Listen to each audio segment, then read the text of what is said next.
Hello students, आज अपन अविष्टि अपवर्जन सिद्धांत का ही एक और लेक्चर करेंगे बेटा। और इसमें क्वेश्चन करेंगे अपन। तो आज क्वेश्चन नंबर 4 लिया है मैंने अविष्टि अपवर्जन सिद्धांत का। और वो क्वेश्चन क्या है कि 42 विद्यार्थियों की कक्षा में प्रत्येक विद्यार्थी क्रिकेट, हॉकी तथा फुटबॉल में से कम एक खेल अवश्य खेलता है। मैं पहले क्वेश्चन रीड कर रहा हूँ पूरा, आपके लिखा हुआ है बुक में, और आप उसको फिर इसको आंसर की फॉर्म में लिख लेना कि 42 स्टूडेंट्स हैं किसी क्लास में।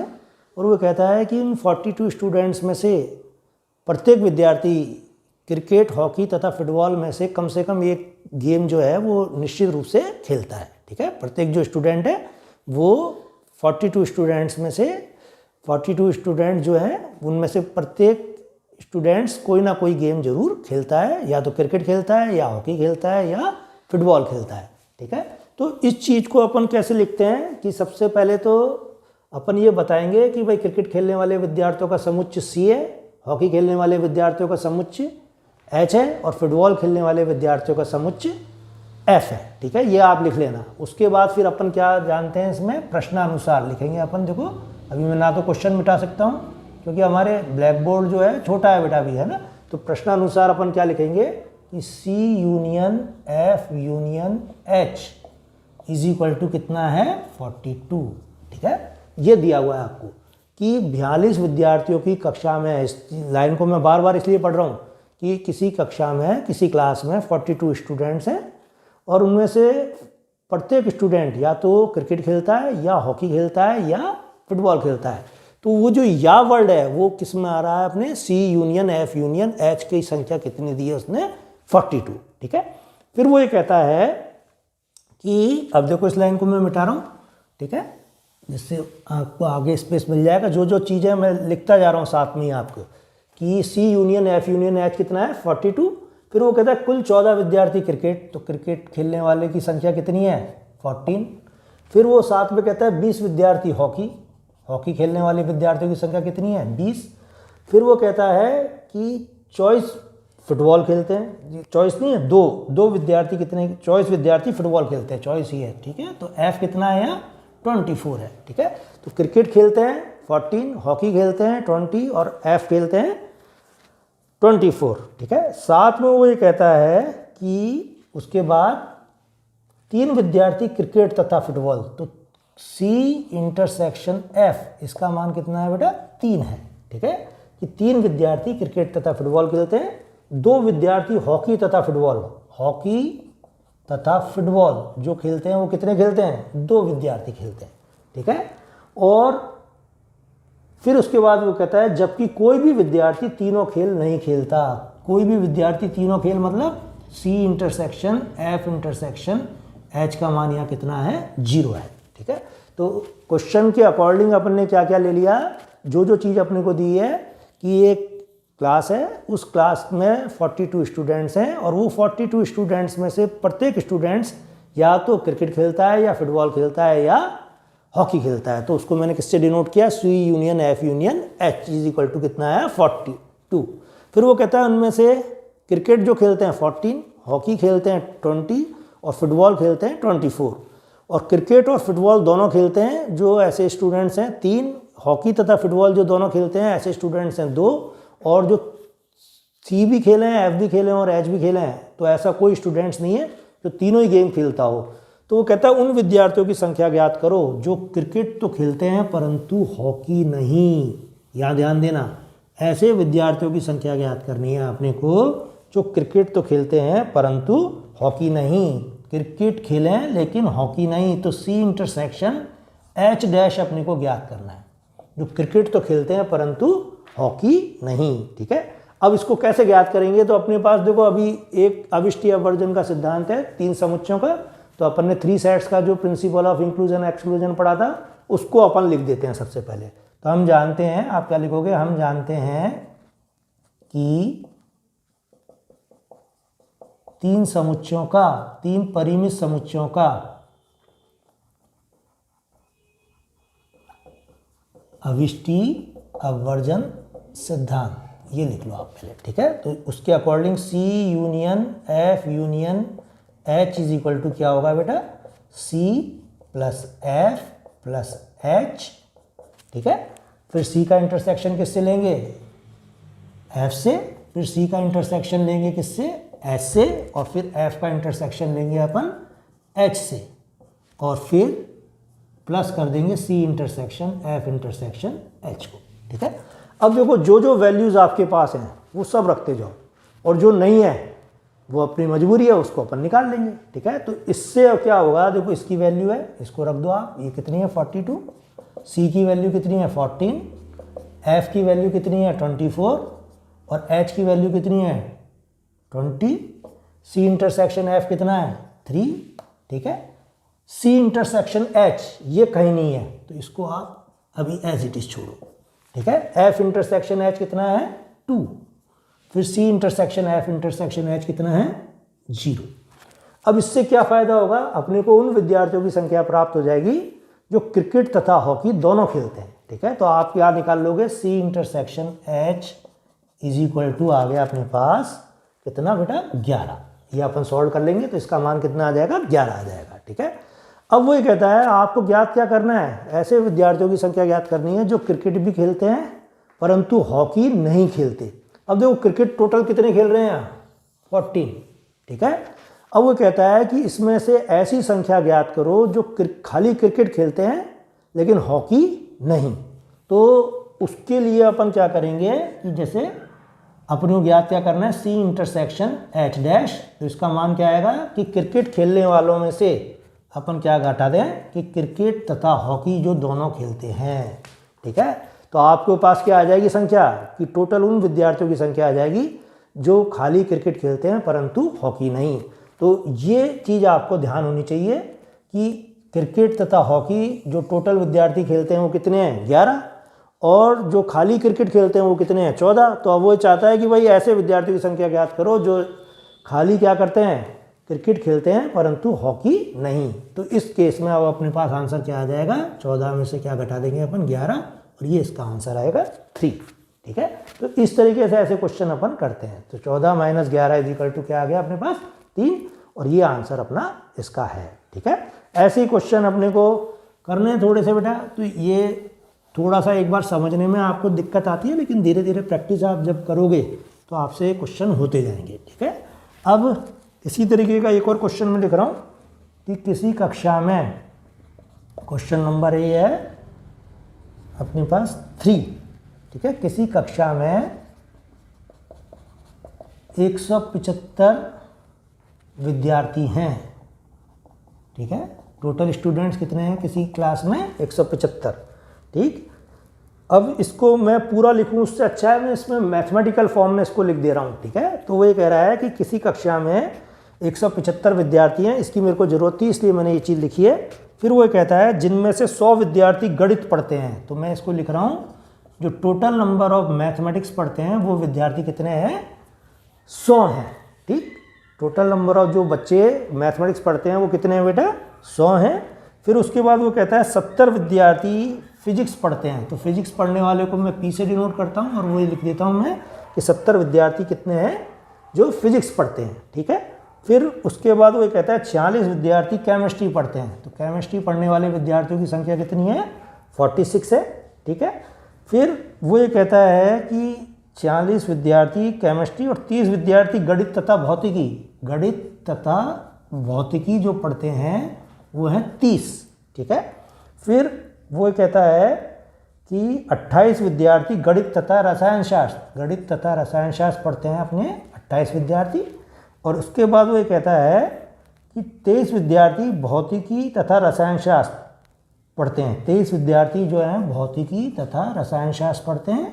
और उसके बाद वो ये कहता है कि 18 विद्यार्थी तीनों ही विषय पढ़ते हैं, तो मैथ्स भी पढ़ते हैं, फिजिक्स भी पढ़ते हैं और केमिस्ट्री भी पढ़ते हैं। और ये कितने हैं ऐसे विद्यार्थी 18 हैं, ठीक है। अब वो ये कहता है कि केवल गणित लास्ट पार्ट में लिख रहा हूँ, केवल क्वेश्चन कंबाइन करके लिखा है उससे गड़बड़ हो जाती है, केवल भौतिकी तथा केवल रसायन शास्त्र, क्वेश्चन में एक बार फिर से आपको एक्सप्लेन करूंगा, रसायन शास्त्र पढ़ने वाले विद्यार्थियों की संख्या ज्ञात करो। पढ़ने वाले विद्यार्थियों की संख्या ज्ञात करो।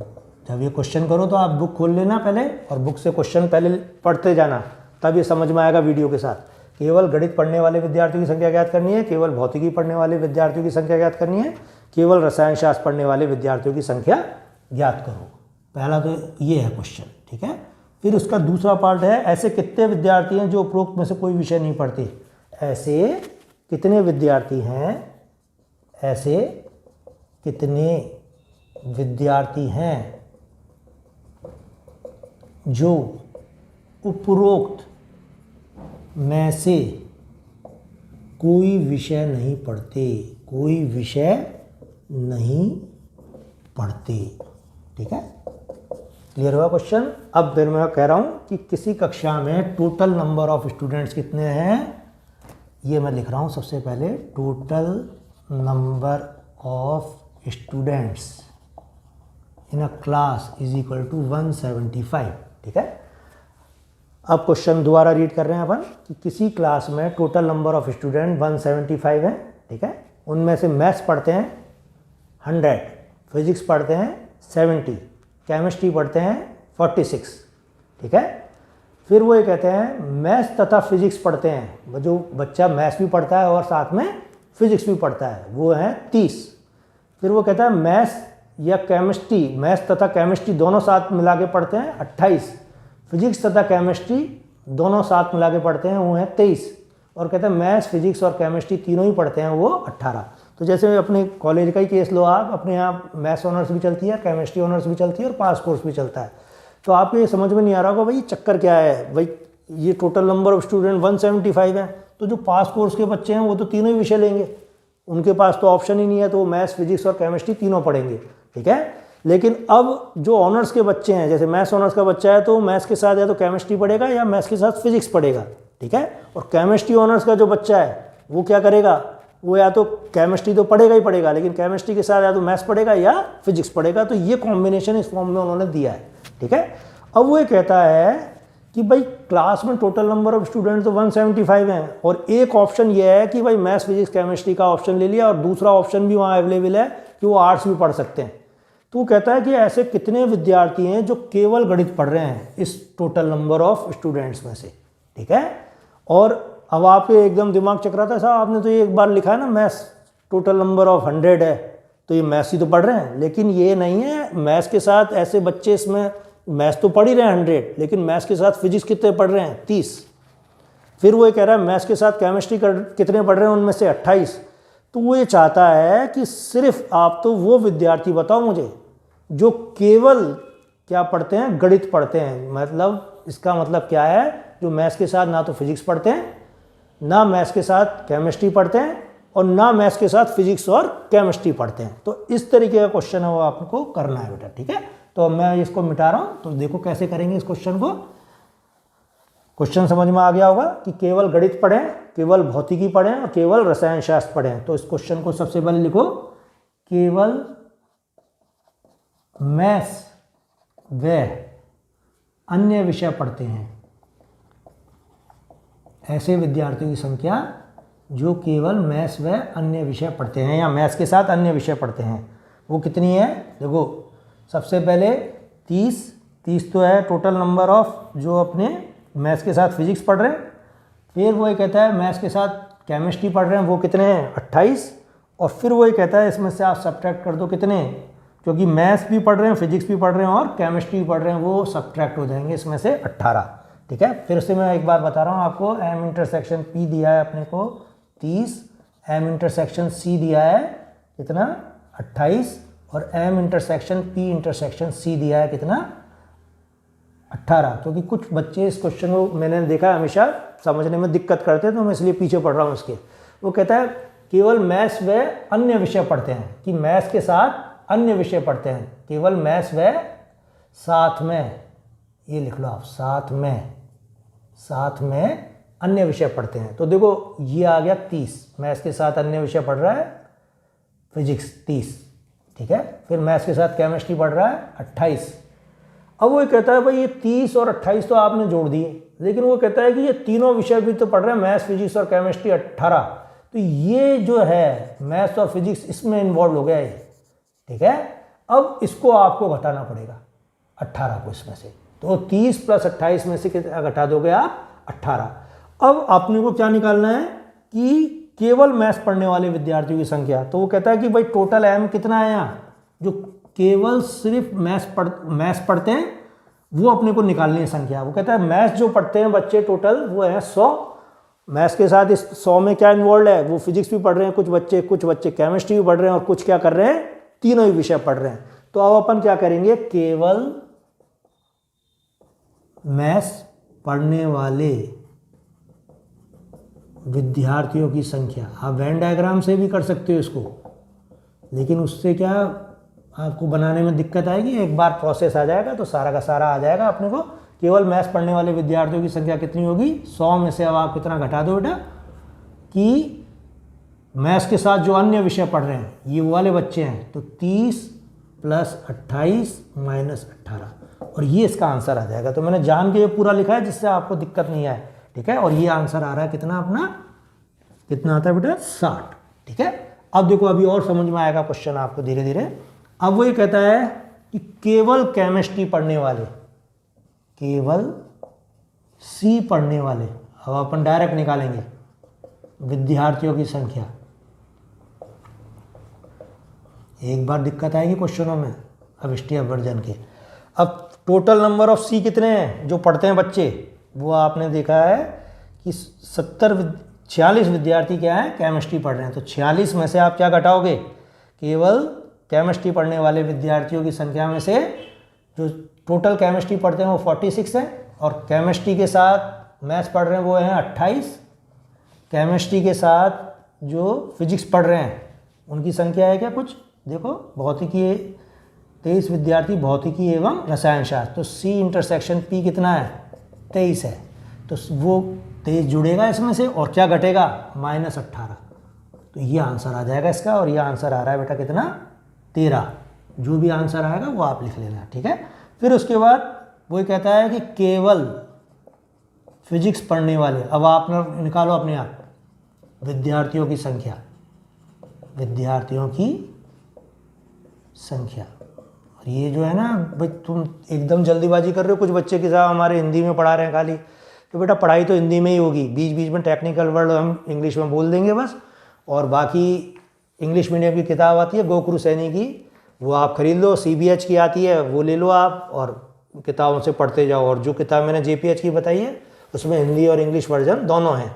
अब देखो केवल फिजिक्स पढ़ने वाले विद्यार्थियों की संख्या कैसे निकालेंगे अपन, कि टोटल बच्चे जो फिजिक्स पढ़ते हैं वो है 70। अब वो कहता है 70 में से जो फिजिक्स के साथ मैथ्स पढ़ते हैं वो निकाल दो, और फिजिक्स के साथ केमिस्ट्री पढ़ते हैं, तो 30 + 23, और जो कॉमन है वो क्या करोगे, घटा दोगे। तो इसका आंसर आ जाएगा 30 + 23 माइनस जितना भी दे रखा है अपने को 18, तो ये आंसर आ रहा है बेटा अपना पास 35, ठीक है। तो ये इस तरीके से क्वेश्चन करने हैं अपने को कि केवल मैथ्स पढ़ने वाले विद्यार्थी निकाल दिए, केवल फिजिक्स पढ़ने वाले विद्यार्थी निकाल दिए, और केवल अपन ने केमिस्ट्री पढ़ने वाले विद्यार्थी निकाल दिए। लेकिन वो कहता है कि एक पार्ट और है क्वेश्चन का, और वो क्या है कि वो ये कहता है ऐसे कितने विद्यार्थी जो उपरोक्त में से कोई भी विषय नहीं पढ़ते। इसका मतलब क्या याद करना है, M' union P' union C', जो ना तो मैथ्स पढ़ते हैं, ना फिजिक्स पढ़ते हैं, और ना केमिस्ट्री पढ़ते हैं। तो ये कैसे निकालेंगे अपन, टोटल नंबर ऑफ विद्यार्थी कितने हैं क्लास में, 175। अब 175 में से वो विद्यार्थी घटा दो जो या तो मैथ्स पढ़ते हैं, या फिजिक्स पढ़ते हैं, या केमिस्ट्री पढ़ते हैं, ठीक है। तो ये आपको याद करना है बस, 175 में से क्या घटाना है आपने को, ऐसे विद्यार्थी याद करने हैं जो या तो मैथ्स पढ़ते हैं, या फिजिक्स पढ़ते हैं, या केमिस्ट्री पढ़ते हैं। तो M union P union C का मान निकाल लेना आप, सारी संख्याएं दी हुई हैं आपको।